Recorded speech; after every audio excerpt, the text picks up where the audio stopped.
रत्नागिरी जिल्ह्यातील जिल्हा वार्षिक योजनेतून मोठ्या ग्रामपंचायतींना जनसुविधांसाठी सन 2024 आणि 25 या आर्थिक वर्षात 6 कोटी रुपयांची तरतूद करण्यात आली। यावरून माजी आमदार डॉक्टर विनय नातू यांनी पुन्हा टीकास्त्र सोडलं आहे। 2 मतदारसंघात 4 ते 5 कोटींची उधळण आणि उरलेल्या 3 मतदारसंघात मात्र फक्त 2 कोटी निधी। या तफावतीमुळे फक्त कंत्राटदारांच्याच भल्याकरता या मतदारसंघांना झुकते माप दिले गेले आहे, असे नातू यांनी म्हटलं आहे। यापूर्वी सर्वसाधारण जिल्हा वार्षिक योजनेमध्ये ग्रामपंचायतीच्या जनसुविधेच्या विशेष अनुदानाचा विषय भाग 1 मांडला होता। हा भाग 2 आहे।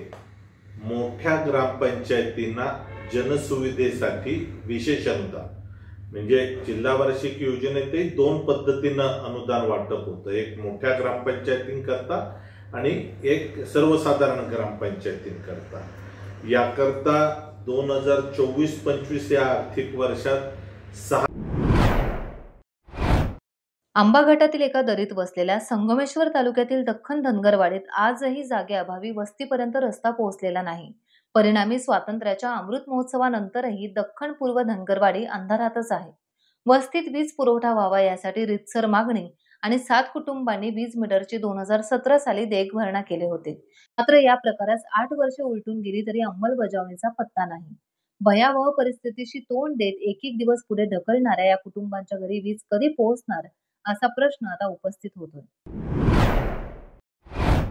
कोळथरे गावातील रस्त्याची डागडुजी न झाल्याने रस्त्याची अतिशय भीषण अवस्था झाली आहे।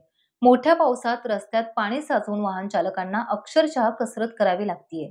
पाणी साचून रस्त्यातील खड्डे आणखी मोठे होत असल्याने या रस्त्याने प्रवास करणे अतिशय धोक्याचे झाले आहे। गणपती येण्याआधी तरी या रस्त्यातील खड्डे भरतील का असा सवाल उपस्थित केला जातोय। उरण तालुक्यातील ग्लोबिकॉन टर्मिनल या मालाची हाताळणी करणाऱ्या गोदामातील सीलबंद कंटेनरमधून अचानक धुराचे लोट उठल्याने कामगार वर्गात भीतीचं वातावरण पसरलं होतं।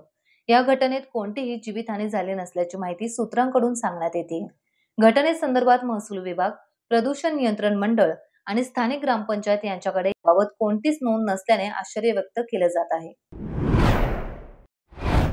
बांद्याचा बाप्पा या नावाने सर्वत्र प्रसिद्ध असलेल्या सार्वजनिक गणेशोत्सव मंडळ श्री विठ्ठल मंदिर बांदाच्या वतीने सिंधू रक्तमित्र प्रतिष्ठान सिंधुदुर्ग शाखा सावंतवाडी यांच्या संयुक्त विद्यमानाने रक्तदान शिबिराचे आयोजन करण्यात आले होते।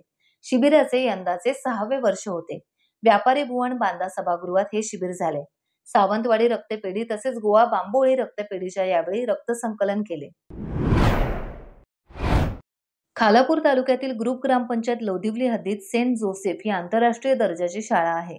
या शाळेकडे जाणाऱ्या रस्त्याची भीषण अवस्था झाली होती।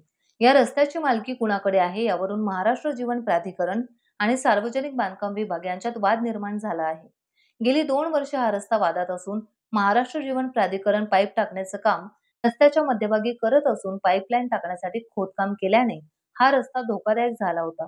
मात्र भारतीय जनता पक्षाचे नेते प्रीतम म्हात्रे यांनी स्वखर्चाने हा रस्ता आता करून दिला आहे। टाइम्स डिजिटलला लाईक करा, शेअर करा, सबस्क्राइब करा आणि बेल आयकॉन दाबायला विसरू नका। Times digital.